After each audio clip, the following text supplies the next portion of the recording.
The tabletop wargamers amongst us, the model makers and the painters, we all know how much of a huge investment in time and money and skill it is to create these miniatures with a lot of detail and some fantastic paint jobs. However, when you come to the end of your project that you're particularly proud of and you want to show it off online, there involves a brand new skill, and that's photography. It can be a real shame if you get to the end of your project and your minis look amazing in person, but you can't quite do them justice on a phone or a camera. In today's video, I'm going to be giving you some really simple tips to make drastic improvements to your miniature photography and avoid some of the common pitfalls.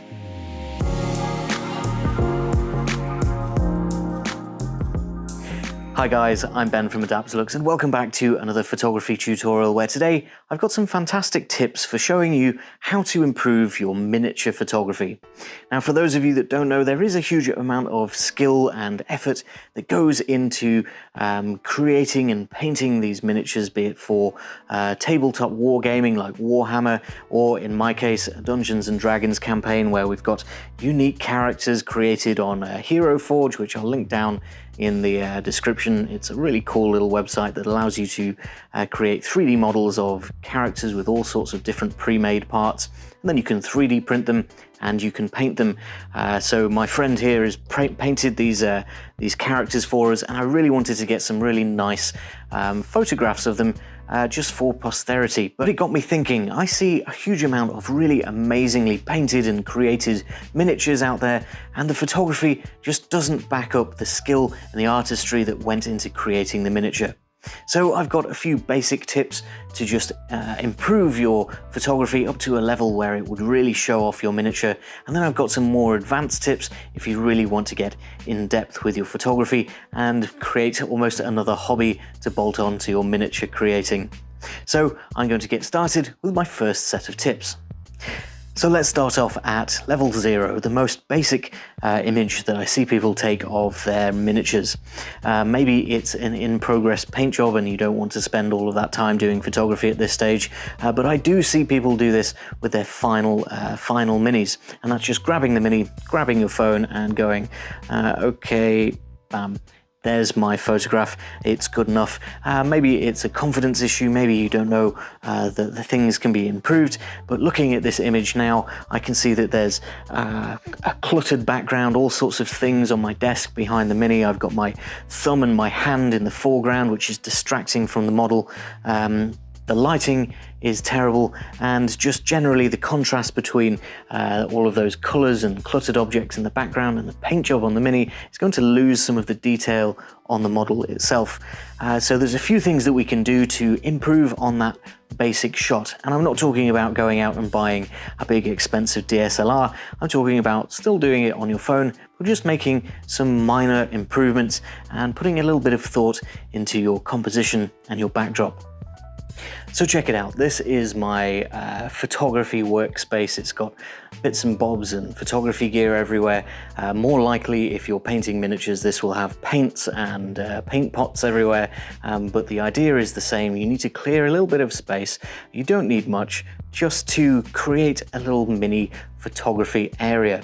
Now, I'm quite lucky in that my surface of my table is already a nice white surface, so I could photograph minis straight onto this if I wanted to, with quite a high angle, but I've got all of this space coming back here, and I just need to clear a little bit of the clutter away, and I could effectively use that with a little bit of a crop to photograph some minis. Now, I don't want to do that. I want to get a lower angle on my minis, and you can see as we get lower and lower, it's introducing more of the background, more of that clutter. So the way that I'm going to deal with this is by using a photo board. So you can buy these relatively cheaply. It's just a piece of foam with a white surface on one side and a textured or faux texture on the other side. So this is a nice concretey texture, which I think gives a nice little bit of interest into our background. Having one of these handy means that you can just prop this up against maybe your wall or whatever you've got behind your desk, and you can prop your mini up on whatever you've got handy, just a little plinth or a piece of plastic or something to lift it off the ground. And then you can get nice low down angles of your mini. You can rotate them round in all sorts of different angles, and you don't have to worry so much about your background. Now, obviously this is only a first step, but I think that's already a huge improvement on our fumbled handheld image. The type of background that you go for is entirely down to your personal preference, but also the color scheme of your minis. So if you've got a really dark miniature with blacks and browns in the paint scheme, you might want to go for a lighter background. Vice versa, if you've got a really lightly colored miniature with whites and beiges, you might want to go for a darker background. If you want to go for a pure black background, we've got a tutorial covering a really great technique on how to achieve that really easily. I'll link that up in the top right hand corner and down in the description as well. The next thing that you need to think about is your lighting. It's probably the single biggest factor in getting some nice, good looking images of your paint schemes and making your colors pop. What I've introduced here is the Adaptalux Studio. So this is our modular miniature lighting studio for really small objects, macro photography, just like this. It gives you flexible modular lights that you can clip in and move around and shine down onto any subject. And this is the exact type of thing that you need for your lighting. So bringing in a couple of lights pointing down at your subject, you can see has already made those colors pop out and stand out on our miniature, and it's really apparent the difference between those dull images from before where we're just using our ambient light and being able to control our light, control our diffusion, and bring in different intensities of light from different angles. Now you can get really complex with this, but what you really need is just two lights, one coming in from a 45-degree angle from this side and a 45-degree angle from this side, and that's going to give you a nice angle of light with not too many shadows and show off all of the paint jobs, even in those nooks and crannies between bits and bobs of your arms and your armor and your cape here. Light will penetrate in there if you get the right amount of light and the right diffusion from the right angle. So adding a little bit of light onto your subject is definitely worth the time investment and the money investment, whether it's some lights like these or the desk lamps that you maybe use for painting. If you position them correctly, you can get a lot more light down onto your subject and create a much more pleasing effect on your paint job. Depending on whether or not you're going for that white background, the light backgrounds, or that darker background, you might need to add a little bit of light onto your backdrop as well, but I'll leave that down to you. You should be able to tell whether something's looking a little bit dark in the background. Maybe bring an extra light in there or add some ambient light or a lamp next to it, just to add a little bit more light into your backdrop if it's looking a little bit dark and dull compared to your subject. And equally, if there's too much light on your backdrop and you want it to look a little bit darker, try and find some ways to block the light from reaching your backdrop. Maybe that's pointing them in different directions or using a little piece of paper to physically block the light from shining onto your backdrop. You need to remember that at this point we're still photographing on our phone. All of this is possible on a mobile phone, especially if you've got a relatively modern one that has multiple lenses and full manual control over your settings. There is one thing that is hard to change on a phone though, and that's our aperture. Aperture is the factor that most determines our depth of field.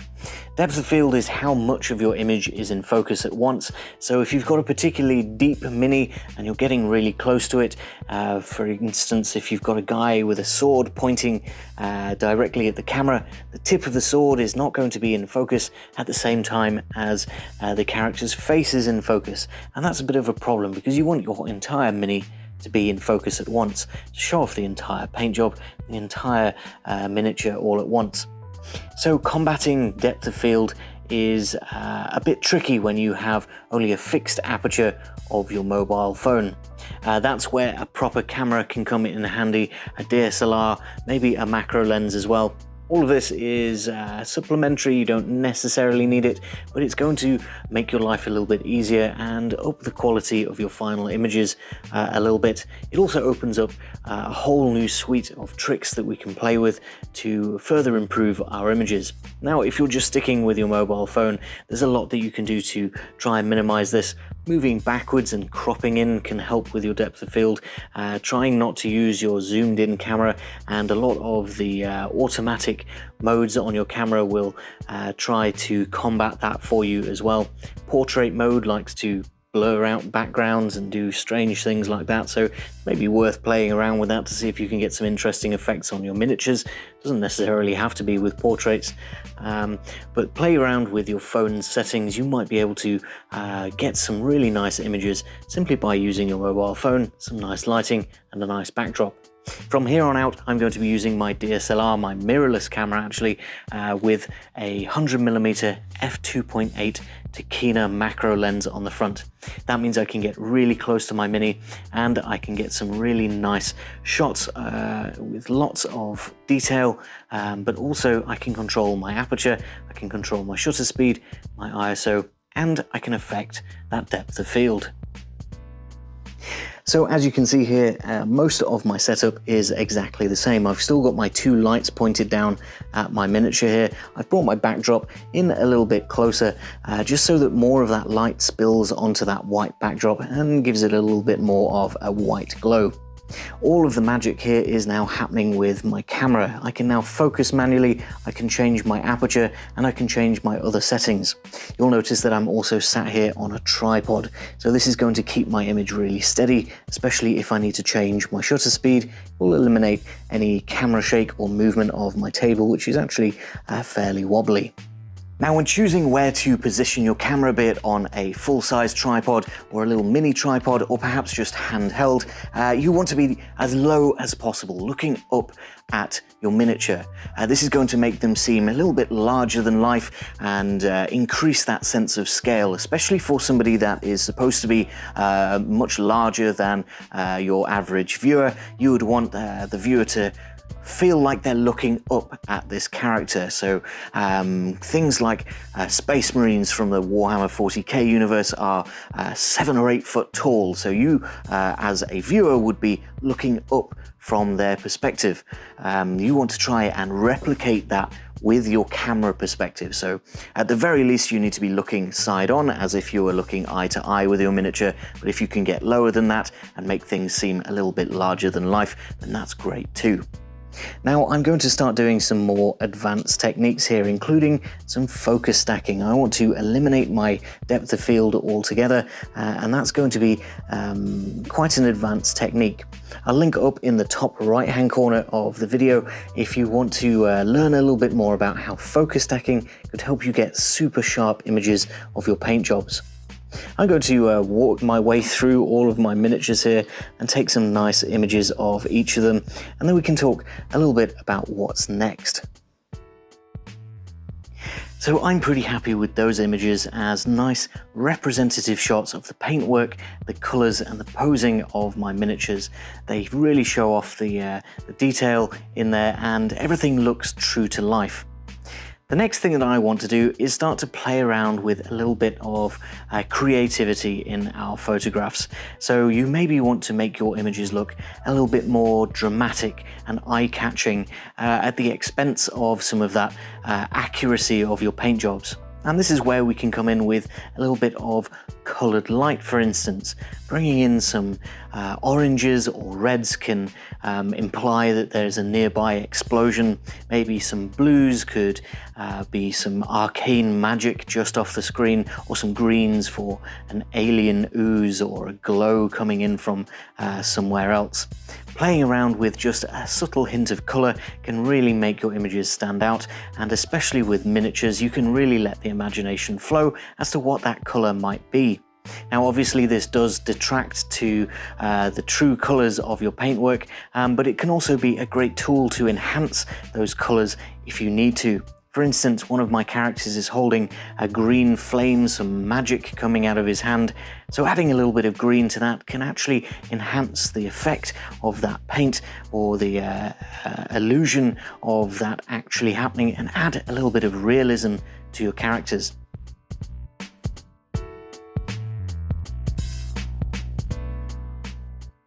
I do know that adding some colored light into your images is maybe considered a little bit cheating, and doing it with light instead of paint can mislead the viewer to how good your paint job really is.